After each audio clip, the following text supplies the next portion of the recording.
Okay then, I hope everyone is doing very, very well on whatever this weather is on this day of the week, because it's Saturday, and yes, we are going to look back at the transfers that happened yesterday, so Friday, for the Overwatch League, because yes, there were a bunch of them again. As ever, if you're wondering about these transfers, there are two channels in my Discord linked in the description below that will give you the full updates in terms of the transfers that have happened in this off-season and the full current assigned rosters for 2021, and they are updated as soon as possible after those transfers happen.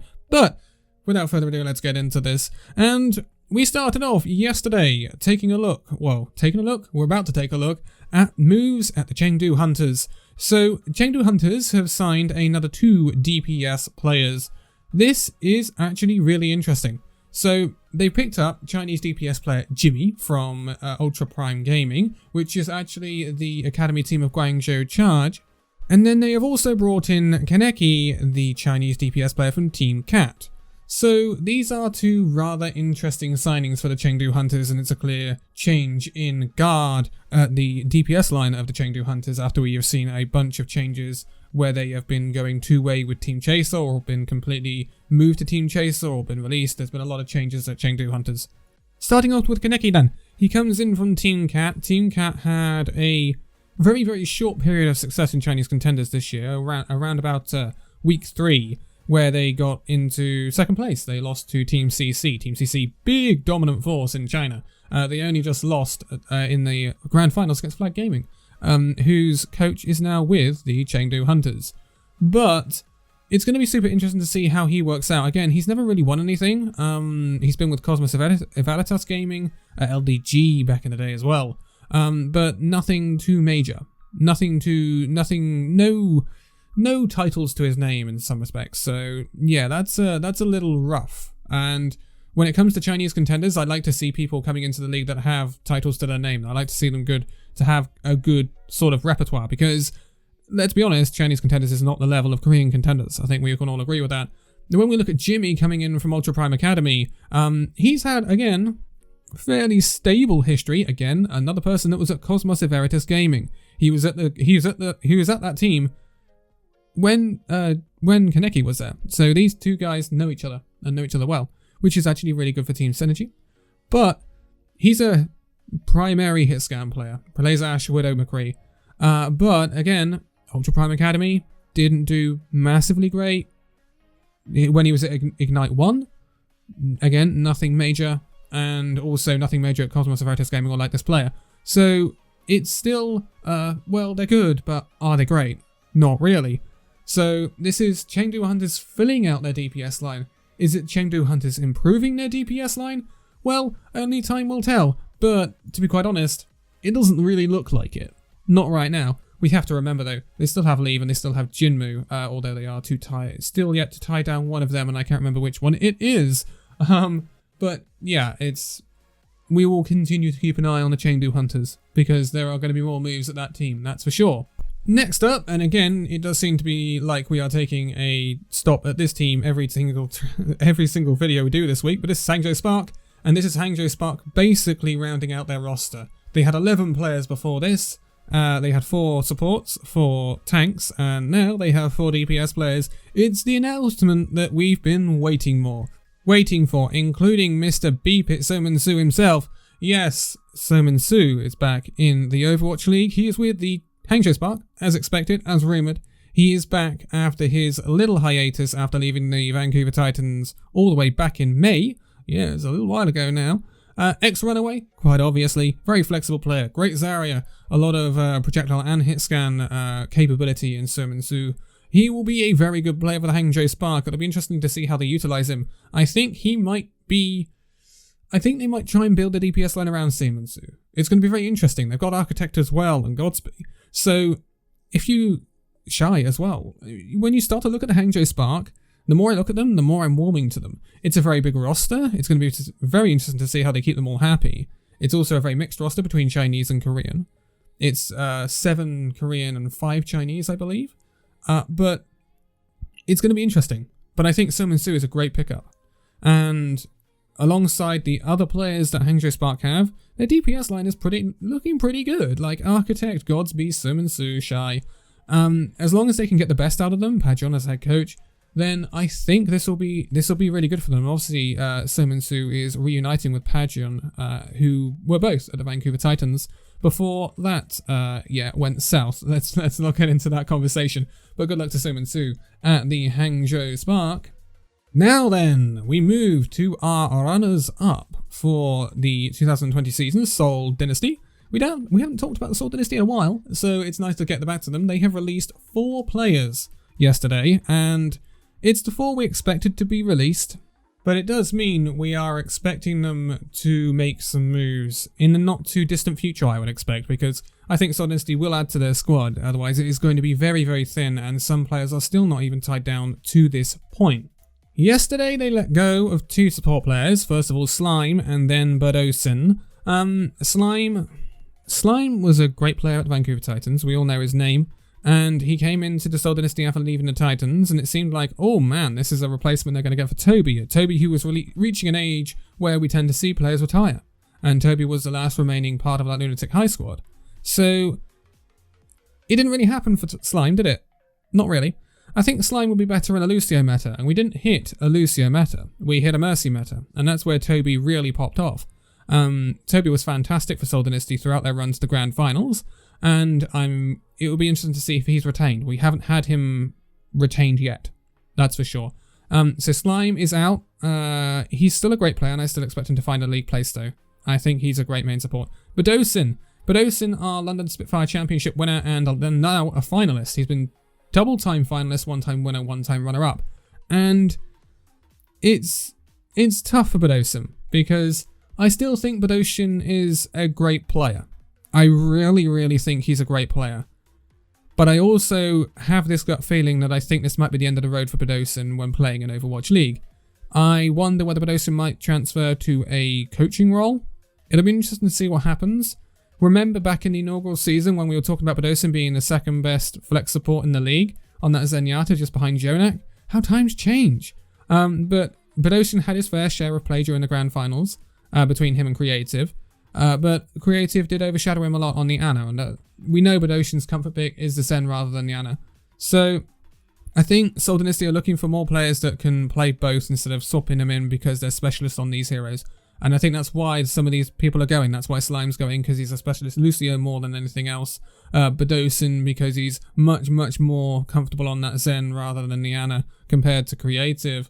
I think we will see Creative stay at the Seoul Dynasty and just play that flex role. I have heard some people thinking that they might try and pick up someone else. But I have my doubts about that somehow. Budosin, though, I hope he stays in as a player at some other team, but I somehow doubt it. I think a coaching role might be a destiny for Budosin somewhere.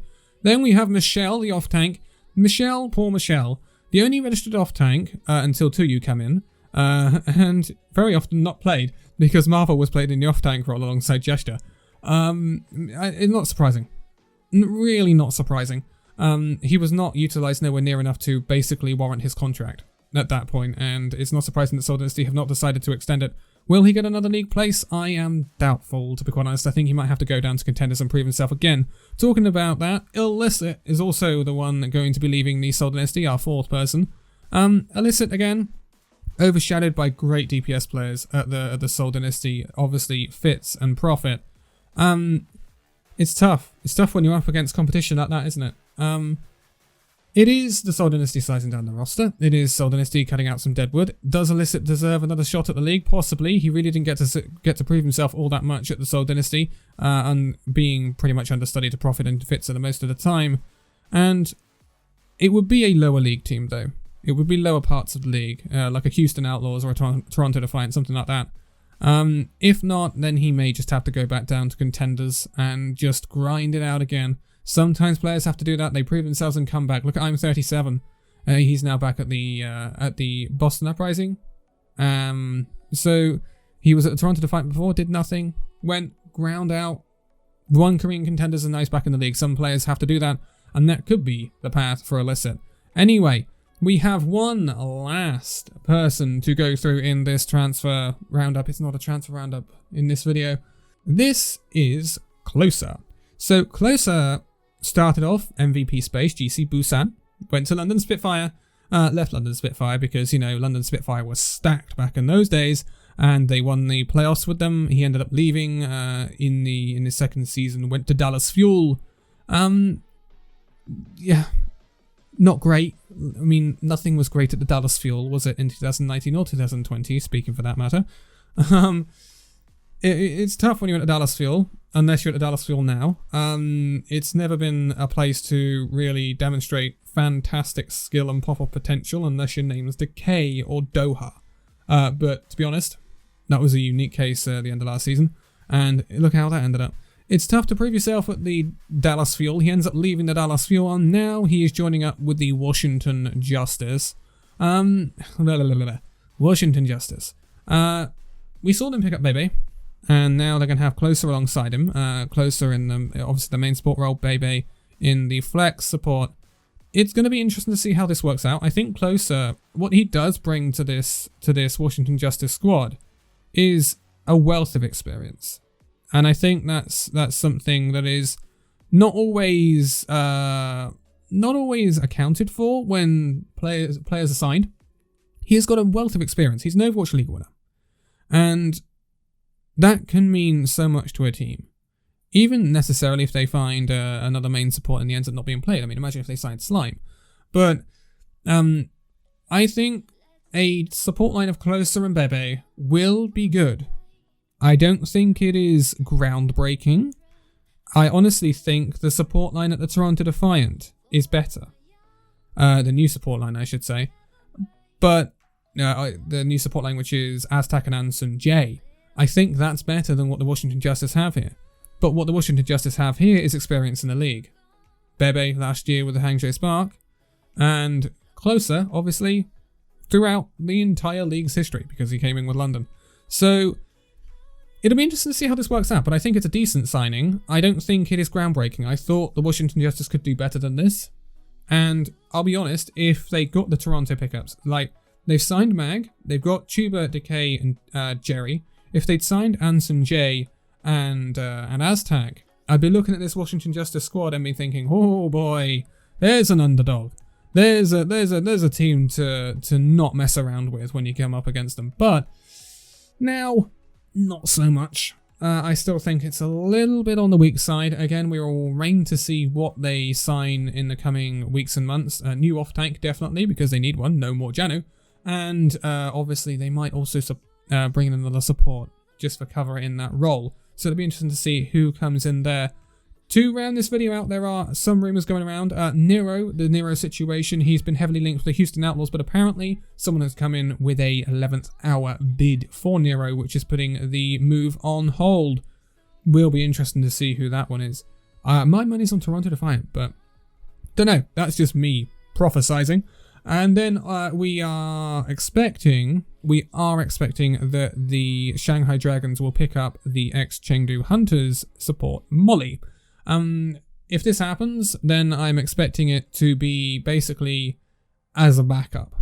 We know that Shanghai Dragons have Li Gon and Izayaki. I am expecting that to be the support duo they run with throughout 2021. It is the support duo that they ran with for the majority of the 2020 season. It served them pretty well at times. Li Gon let down in the grand finals. Izayaki, I can see is a little bit inconsistent at times. But it'll be interesting to see what happens. And I think it's an okay signing, but I don't think it's a signing that's going to propel Molly straight into one of the best teams in the league from 2020. I still think Shanghai Dragons are weaker than they were, though. I'm not going to lie. But that is purely my opinion.